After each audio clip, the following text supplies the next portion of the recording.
quand même le parcours politique aussi. Voilà, et puis boo déggee ma la loolu ba ma ñëwee ñu ne dama ñëwee dama bootu dama xaar dama jàng ci dama tarbiyu Seydou Gueye tarbiyu Cheikh Ba tarbiyu Bamba Fall donc tey jii dafa jot tey jii ma tari te damay tari parce que leçon yi dafa mokk. mais gars yi ñu bëri dañuy naan Ousmane tarbiyu bi moom dafa mel du si jógee dafa mel day tarbiyu waat 2027. kan lay tarbiyu. loolu moo jaaxal gars yi souvent la ñuy wax ñu ne parce que souvent problème bi loolu la Ousmane day yëngal bu ñu am yaakaar. non jàng bi moo motul woon. jàng bi moom xam naa ba léegi. non jàng bi moo motul woon parce que tey jii xam nga il faut comprendre une chose. Seydou Gueye était ministre de la République ma ñëw muy suma ndijaay.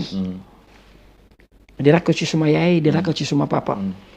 dañ koy jàppale moom dama ko doon jàppale depuis que j'étais en Europe mu ñëw Cheikh Ba nekk suma xaritu ndijaay Isma Gueye au passage tonton maa ngi lay nuyu aux États-Unis nekk xaritu benn bakkanam ñoom ñaar ñu seq lu bari suma ndijaay dama demal nga jàppale Cheikh Ba ma ànd ak Abdou Samba sama ndijaay rakku Isma Gueye ànd ak Aji Gueye ànd ak Abou Thioubou ñu dem si Cheikh Ba sama nijaay ne ma jàppale ko Bamba a entamé des travaux au niveau de la Médina il était incompris ma ne kii dafa war a eggale li mu liggéey man je le comprends damay dem ma dooleel ko c'était le deal pour la Médina un Médina une Médina bu am maire bu tudd Bamba Fall am DG CDC bu tudd Cheikh Tidiane Ba am ministre de la République bu tudd Seydou Gueye mais la Médina dafa am 3 portes d'entrée dans l'état central dañu am 3 possibilités pour dimbali waa Médina c'était ça le deal même ma continuer fa dafa am solo alors que bu ñu jëloon yëpp concentré ko ci benn nit c'est-à-dire un Seydou Gueye qui est maire qui est député wala qui est ministre à la fois benn nit yor lépp Médina y aura moins de chances de profiter de l'état central c'était ça le deal ma ne am nañ Cheikh Ba am nañ Seydou Gueye ñoom ñaar cumul des fonctions dafa nekk loo xamante ne bugguma ko man dama koy xeex dama koy combattre ab réew am fi emploi metti na dëkk bi dafa metti dëkk bi dafa ndóol benn nit di ci am ay ñaari fonction di ci am ñetti fonction di ci am ñaari salaire di nekk ministre di nekk maire di nekk DG di nekk maire di nekk député loolu moo war a dañ ci réew mi te loolu ñun duñ ko nangu Médina du ascenseur social la Médina a besoin un de ses enfants maire un autre de ses enfants DG un autre de ses enfants ministre kenn ku nekk dem wuti liggéeyi indil Médina ñun loolu la ñu gëm ci loolu la ñuy nekk te loolu la ñuy indi Médina te loolu la ñuy def Médina on n'a pas besoin de cumul de fonction de qui que ce soit le DG ne liggéeyi am na lu ko doy sëkk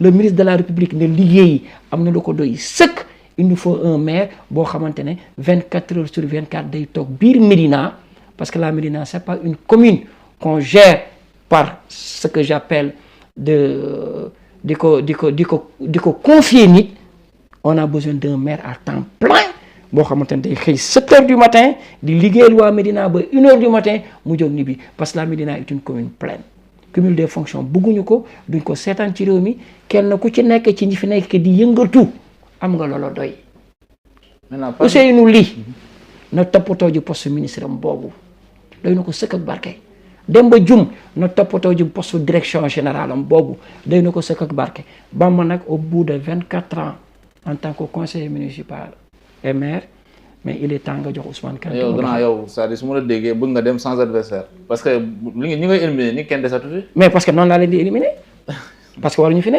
am nañu leen doy. mais par exemple je vous donne un exemple Ousseynou Ly par exemple. oui il peut se présenter une fois que par exemple mu gagné mun na démissionner. na démissionner bu démissionner day ñàkk ñaar. comprendre nga. bu démissionner. moom bu démission. mais pensez-vous que peut non dama ne la Ousseynou Ly non avec. man j'ai un seul adversaire. benn adversaire la muy Ousmane Kanté